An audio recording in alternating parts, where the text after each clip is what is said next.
Hi everybody, Sherry Lawrence with the U2 Conference, checking in from Boston at the Orpheum Theatre for the Stories of Surrender event that Bono just finished up. It was a sold out show and gotta say, pretty good. I think that's an understatement. If you're busy reading the book, as you should be, the show is like a 12-inch remix of the book in certain spots, or you could also classify it a Cliff Notes version of the book. But it is a book tour, so one would expect that that's what you would want to see. It had a lot of song snippets, some reimagining and reworkings of some songs. I don't want to give a lot away right now because I know a lot of people are still going to be seeing it. But one key thing that I wanted to point out that I noticed both in the pictures that came from the Beacon and in tonight is the costuming that Bono comes out in. He's in a black suit with a black vest as opposed to a black shirt. He's no longer covering up from the neck down. As a matter of fact, some Larry lovers out there notice when Larry's got his shirt V-neck cut down a little lower than one would expect, and that's just part of the Larry thing.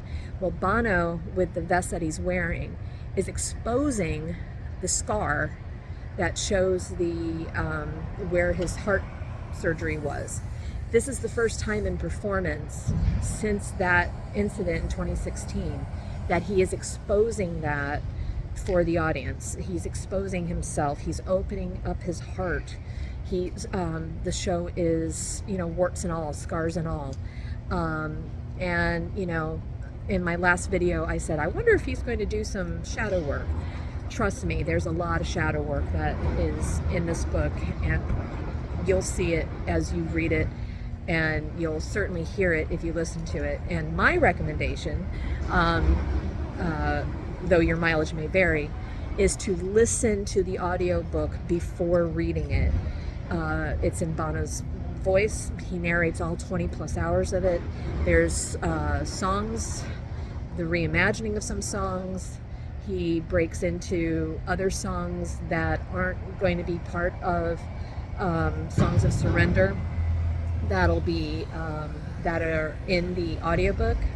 And quite frankly, it's the best produced audiobook that I've heard, and it's just worth it. And if you have Audible, it is only 1 credit. So if you have a free credit or a credit for a free book, Surrender counts. So I toss that out as an idea.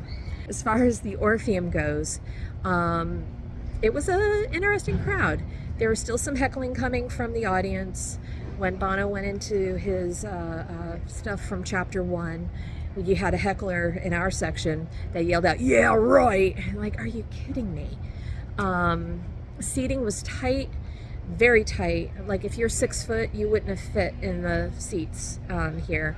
The seats weren't numbered, they weren't lettered, so there was a lot of confusion about seating, where you could sit, where you couldn't sit, and all of that other stuff, which made it kind of tricky. And but it's a historic location. The band last played here in November of 1981. WBCN recorded a concert that they aired on the radio station from the Orpheum that became quite popular. And Bono, at various points in the evening, would bring up the Boston connection, the BCN connection, the Orpheum connection, which was nice. He knew where he was and he catered to that crowd. He did come out and sign some autographs at about 7 o'clock once he finished with his sound check, which was kind of nice.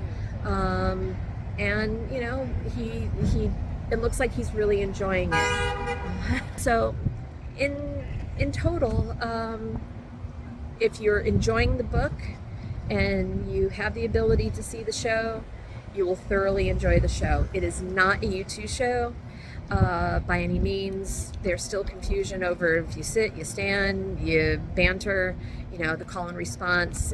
It's still confusing, and it's confusing the audience a little bit. But maybe Bono likes that confusion. I don't know.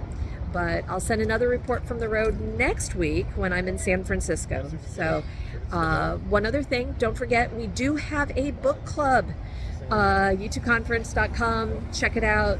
Go onto our Discord, and the discussions are happening right now. So signing off from Boston. Take care and safe travels.